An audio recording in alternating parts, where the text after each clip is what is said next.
Aux US, les enfants apprennent le fonctionnement d'un business dès l'âge de 7 ans. Je vous la fais courte, mais mes enfants sont scolarisés à domicile et suivent un programme scolaire américain. Et regardez ce qu'on leur apprend dès l'âge de 7 ans. Un magasin de vêtements a 100 chapeaux à vendre, mais les gens n'achètent que des ceintures et pas de chapeaux. Qu'est-ce que le magasin devrait faire? Un magasin de donuts a 20 donuts à vendre et 50 donuts au chocolat. La plupart des gens n'achètent que les donuts normaux. Qu'est-ce que le magasin devrait faire? Je vous en montre encore un autre.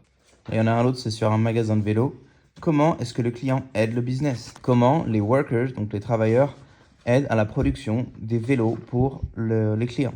C'est peut-être pour ça que ce pays est la première puissance mondiale et que toutes les innovations majeures des 20 dernières années viennent de chez eux. Imaginez un pays où dès l'âge de 7 ans, tous les enfants sont endoctrinés au capitalisme, au business et à penser aux clients en premier. Et comparez ça avec un pays de fonctionnaires où on pense diplôme, hiérarchie, des trucs qui ont 150 ans de retard. Alors juste que les débiles mentaux vont me répondre en commentaire. Oui, gna gna gna, dans les études internationales, on a démontré que le niveau scolaire moyen aux États-Unis était plus faible qu'en France.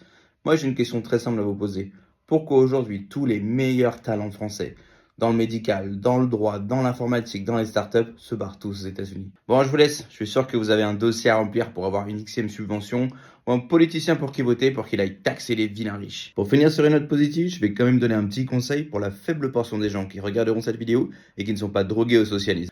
Apprenez à vos enfants dès le plus jeune âge à entreprendre, à être créatifs, à explorer leur créativité et à ne surtout pas s'enfermer le cerveau dans des cadres ultra rigides et ultra scolaires. Sinon, ils ne pourront jamais s'en sortir au XXIe siècle, surtout à l'ère de l'intelligence artificielle.